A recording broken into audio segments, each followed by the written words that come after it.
hasta cierto nivel, ninguno de nosotros merecemos estar en la mesa del Señor. Hay cierta gracia y favor, misericordia sobre pecadores como tú y yo cuando nos acercamos a la mesa. Pero diciendo eso, no todos son bienvenidos a la mesa. No todos son aceptados a la mesa. Hay diferencia entre un bautismo de adulto o creyente y un niño infantil o bebé, ¿correcto? Hay distinciones. Sin embargo, muchas iglesias abogan por uno de creyentes y otro por infantil y son cristianas, ¿no? Creo que la iglesia cristiana evangélica tenemos algo muy como pegado en nuestra mente de que bautismo infantil es lo que hacen los católicos. Exacto. Y solamente los católicos hacen eso. Nosotros somos cristianos y por eso bautizamos ya creyentes. O adultos. A veces la explicación es solamente adultos. Sí. Y bueno, no estamos aquí para defender el bautismo infantil porque nosotros no abogamos, como iglesia, no abogamos para un bautismo infantil. Aunque entendemos que a la misma vez la palabra de Dios puede dar a entender que toda la casa, los bebés, como dice Hechos, pueden ser incluidos en el bautismo. Sí, y allí es lo que llamamos nosotros, el pasaje no indica que son niños, solo dice la casa, en inglés dice the household, fueron bautizados, entonces ahí entran, varias discusiones de cómo uno maneja ese texto en cuanto a históricamente qué se refiere. Pero dejando eso a un lado, la mayoría de las personas que tienen la postura de bautizar a infantiles, no como algo... El problema con la Iglesia Católica es que pone como este aspecto de como que si hay algo que va a cuidar al niño y va a crecer y como que algo que siempre lo va a mantener en el Evangelio. Esa es como la postura de la Iglesia Católica. Pero hay otras denominaciones cristianas, evangélicas, presbiterianos aquí específicamente, que bautizan a niños con el sentido de algo... como en pacto, en inglés se llama covenantal. Viene este aspecto de pacto de donde ellos usan este seguimiento del Antiguo Testamento de la circuncisión. O sea, era la señal de que un niño judío era parte de la familia hebrea, y en este aspecto hacen lo mismo con el bautismo, en el sentido de que el bautismo no es algo que salva o no es algo que protege al niño, sino simplemente un acto de que el niño forma parte de la iglesia, forma parte de la fe, en el sentido de que sus padres los están criando en los caminos del Señor. Y es básicamente lo que la postura específicamente presbiteriana enseña ese aspecto del bautismo. O sea, hay mucho más detalle en eso. Sí. Algo que me gusta del bautismo infantil, aunque no... Sí, no lo practicamos, queremos ser claros en ello. Ya están bautizando niños. Sí. No. Claro, entiendo el concepto, entiendo el argumento reformado presbiteriano de bautizar a infantiles. Lo que me gusta en ese sentido es cuando tú tienes a un hijo, una recién nacido, y eres un cristiano, vas a la iglesia, tu familia va a la iglesia. Lo que me gusta en el sentido, en el entendimiento reformado es el entendimiento de que qué es lo que separa a mis hijos de aquellos del mundo. O sea, ¿qué es la diferencia? ¿No? Si, en el mundo cristiano, pues un cristiano así carismático normal o general o sin denominación dice, no, pues son mis hijos y porque soy cristiano nosotros oramos por ellos y los entregamos a Cristo, y esa es la diferencia. Pero no hay algo tangible, ¿no? que marca la separación, visible, un símbolo. Y eso es lo que me hace pensar, aunque todavía no lo veo muy en la palabra, muy centralizado en la palabra de Dios. Uno tiene que hacer muchos argumentos y a veces no torcer, pero que intentar de que quepa dentro de la palabra. Pero eso me pone a pensar de la separación, ¿no? De la distinción. Cosa que vamos a estar hablando en estos tiempos también. Entonces, bueno, no abogamos por, por bautismo infantil, pero lo entendemos. Lo entendemos y no criticamos a los que lo hagan. Sí, exacto. Entonces, por eso es bueno que unas veces vamos a... Tal vez hay bodas que se hacen, ¿no? En iglesias reformadas, presbiterianas, porque se ven bien antiguas y mucha gente le gusta ir a ese tipo de iglesia. Las capillas se ven más. Y luego ven un bautisterio infantil y inmediatamente, parece una iglesia católica, ¿no? Y se escandalizan pero no entienden el concepto detrás de eso. Pero algo que quiero enfocar hoy es pensar y... una buena definición de bautismo de creyente, de uno que cree, de uno que es regenerado. Esa es una gran implicación que uno tiene que conocer, que tiene que ser cristiano uno, ¿no? Tiene que creer en que Cristo es su Salvador, su único Salvador, que ha limpiado sus pecados antes de que se bautice. Y no al revés, no bautizarse. Porque trae muchas implicaciones antes, ¿no? Si bautizamos a alguien antes de ser creyente, ¿qué puede significar eso? Que el bautismo salva, ¿no? Exacto. Y que algunos enseñan también esa postura. Pero al final, Hechos 2 para mí es uno de los textos más clave porque habla del inicio de la iglesia y ahí vemos que los que creyeron en el mensaje de Pedro, que en este aspecto se refiere a la predicación que Pedro da de Cristo y luego, como dice el verso 37, fueron cortados al corazón y ellos dijeron, ¿qué debemos hacer para ser salvos? Y luego Pedro les explica quién es Jesús, que deben arrepentirse y bautizarse. Ahí vemos el orden, o sea, arrepentimiento primero y luego el bautismo y luego él da una explicación aún más detallada, Lucas, el autor de Hechos, y básicamente empieza a hablar de que los que recibieron la palabra fueron bautizados. Vemos que siempre la salvación es lo que... va antes de alguien que se está bautizando y como mencionaste ahorita, no al revés. Y luego creo que es Romanos 9, que habla un poco está en Romanos, pero anyway, que habla acerca de que nosotros, el bautismo en el aspecto de que hemos muerto y resucitado con Cristo. Romanos 6. 6, sorry, Romanos 6. sí. So, la unión, la identificación con Cristo. Ese es uno de mis favoritos temas de tocar con el bautismo, ¿no? Creo que a veces lo hemos simplificado tanto para personas que no les damos la carne del bautismo en el sentido de que esto tiene muchas implicaciones. O sea, cuando Pablo dice, fuiste muerto, crucificado juntamente con Cristo, y en el bautismo estás siendo bautizado en esa muerte. O sea, ¿qué es la gran implicación de eso? A veces nomás nos quedamos en la enseñanza básica de que me bautizo porque quiero ser obediente a Jesús, a Dios y a Jesús.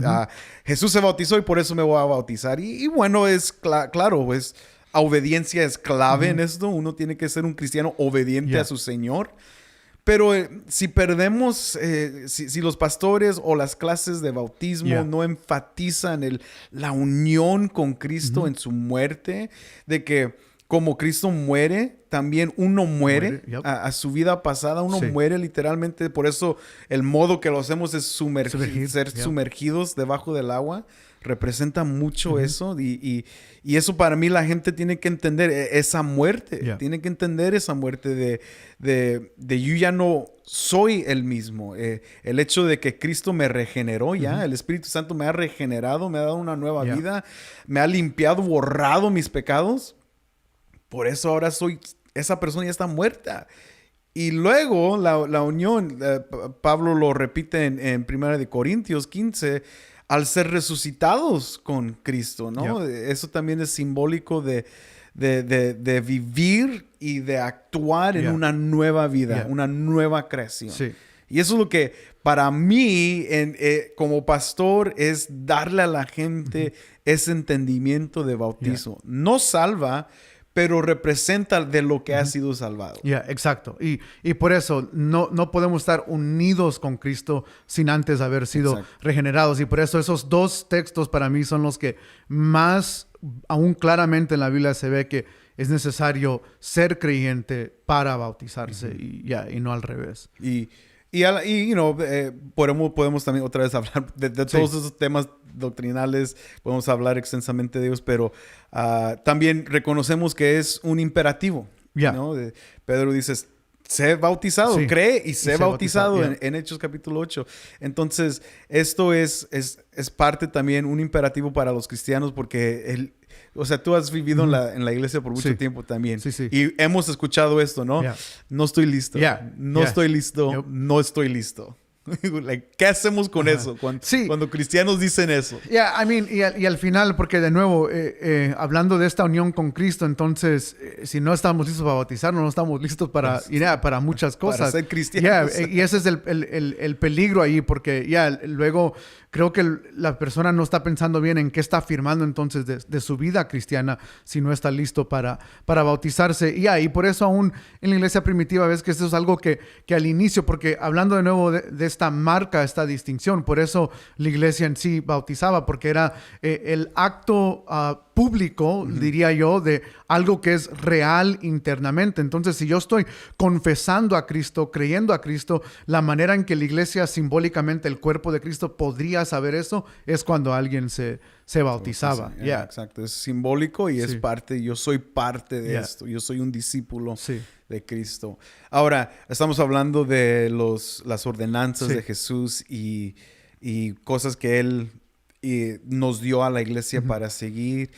Y como pastores, una de las cosas más bellas que podemos hacer en nuestro oficio es también, ahora, cambiándonos del bautismo, ahora al cuerpo de Cristo y dando la cena, la Santa Cena, o la comunión, o la mesa del Señor, como muchos dicen. La conocen, O la conocen. Y eso es parte de, no sé cómo te has sentido tú, aunque no se trata de nuestros sentimientos en sí, pero como pastor, eso es una gran parte de nuestra vida. Sí, y igual que el bautismo, para mí la belleza de estas dos ordenanzas es que nos recuerdan de nuestra unidad de Cristo. Así como nos bautizamos porque hemos muerto y resucitado juntamente con Él, de la misma manera tomamos la comunión, no simplemente, yo sé que y especialmente el mundo hispano pone tanto énfasis en solo el aspecto recordatorio, obviamente tiene ese aspecto, pero también la Cena del Señor tiene este aspecto de unión con Cristo, en el sentido de que nosotros bebemos de su sangre, comemos, y ese aspecto de, siempre me gusta mencionarlo, de que no es algo que simplemente un acto que fue en el pasado y nosotros recordamos, sino que actualmente el Espíritu Santo sigue purificándonos, la palabra del Señor nos sigue nutriendo, nos sigue alimentando, madurando, y eso tiene ese aspecto, sí, recordatorio, pero a la misma vez tiene algo efectivo, algo eficaz en nuestras vidas diariamente, y nosotros participamos de esto porque estamos en esta unidad con Cristo, que para mí es lo más bello de poder como creyentes, porque es algo que es solo para creyentes. Pablo es claro en esto de que, da advertencias de no tomar la cena del Señor de una manera en vano, donde nosotros vamos a traer maldición o juicio a nosotros mismos. Ese aspecto para mí es lo que más me encanta de la cena del Señor, la unidad que tenemos con Cristo en hacer esto. O sea, eso lo que dices trae gran confusión en el mundo cristiano. Sí. Todos les gustan la imagen de Mefiboset del Antiguo Testamento, ¿no? De Primera de Samuel. Es una historia bella, increíble, de un personaje lisiado que llega a la mesa del rey. En ese entonces aún su padre era enemigo del rey, pero sin embargo el rey tuvo gracia sobre él y lo trae. O sea, es algo increíble, algo bellísimo, ¿no? Y carga, de hecho, mucha emoción, pero nos demuestra otra vez la gracia del rey hacia una persona que no merece estar en la mesa. Hasta cierto nivel, ninguno de nosotros merecemos estar en la mesa del Señor. Hay cierta gracia y favor, misericordia sobre pecadores como tú y yo cuando nos acercamos a la mesa. Pero diciendo eso, no todos son bienvenidos a la mesa. No. No todos son aceptados a la mesa. Sí.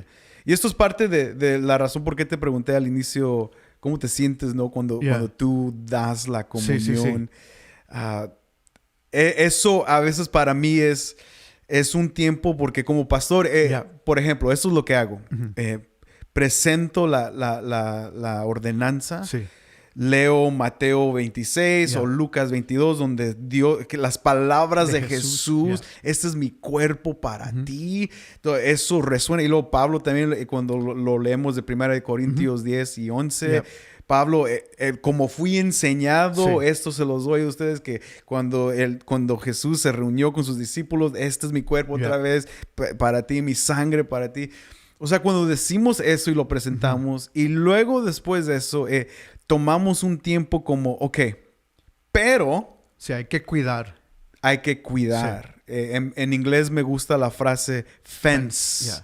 Poner una barrera. Una cerca, una barrera cerca, traduce mejor. Sí.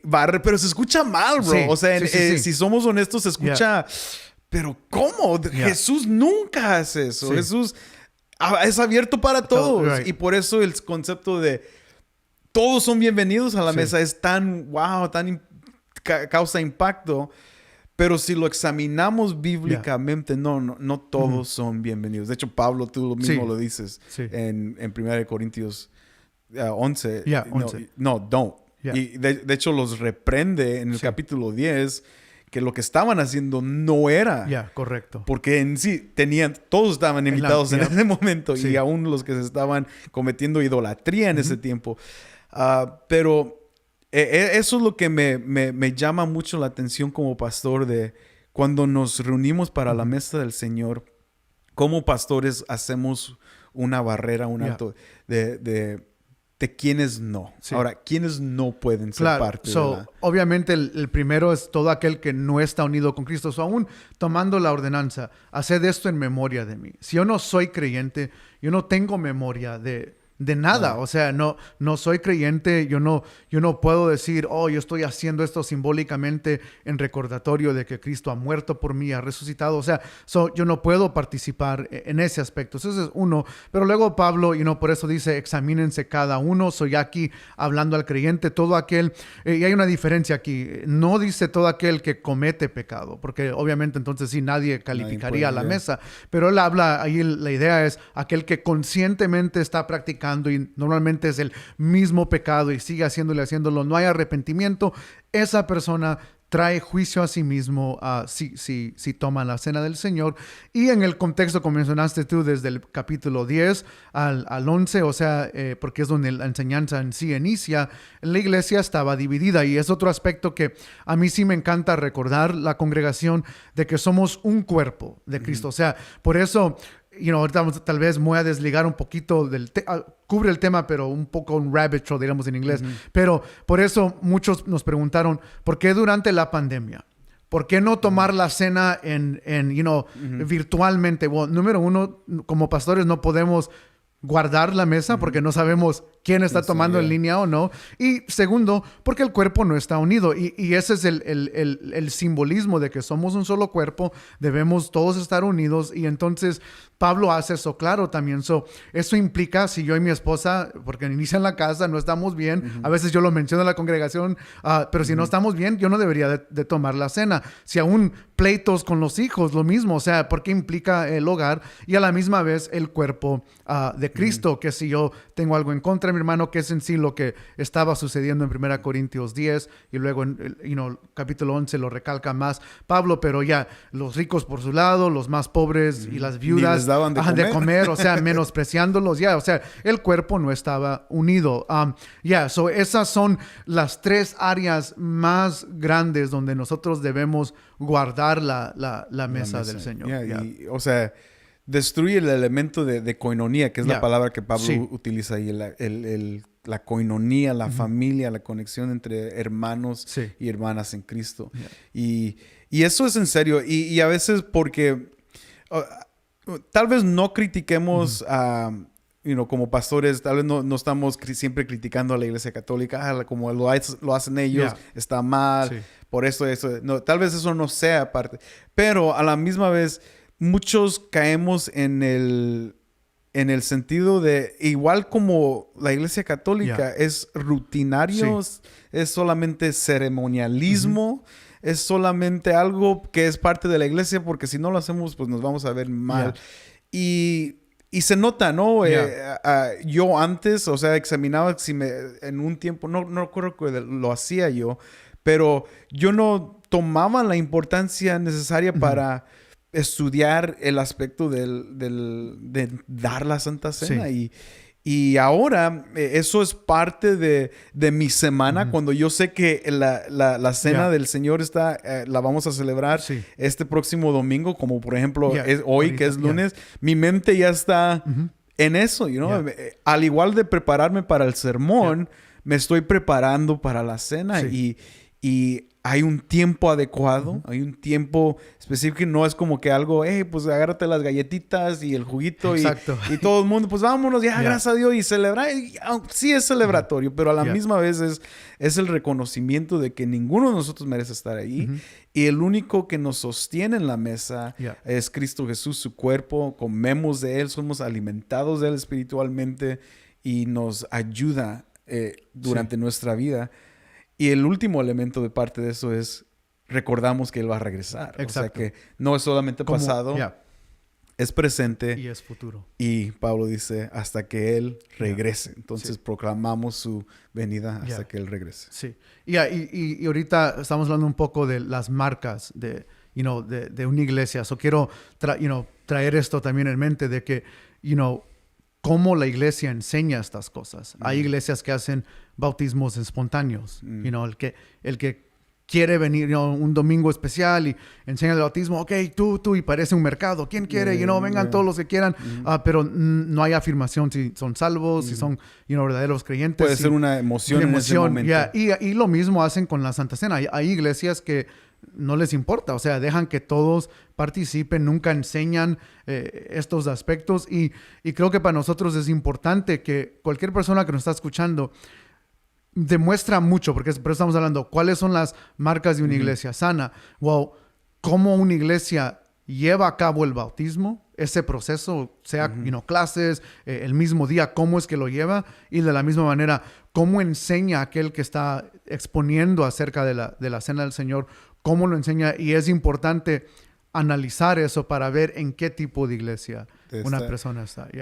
Ahora, al mencionar eso... Sí, yo sé que nos lleva... Sí, pero me estás haciendo correr mil... Porque, o sea, tú entiendes, y están en los Estados Unidos, aún en el mundo de negocios, ¿no? De the open door, close the back door. Puertas abiertas del frente...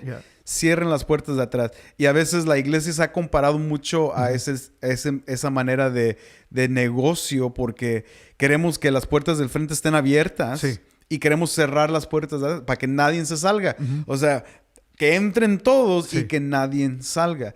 Pero al examinarlo, es algo que una vez escuché que me hizo como incómodo cuando lo escuché, pero no, hay que mejor cerrar las puertas del frente, hacer que la entrada sea difícil a la iglesia, y mejor abrir las puertas de atrás, o sea, the back door, dejarla abierta para aquellos que no están dispuestos, como dice Jesús, a pagar el precio de discipulado.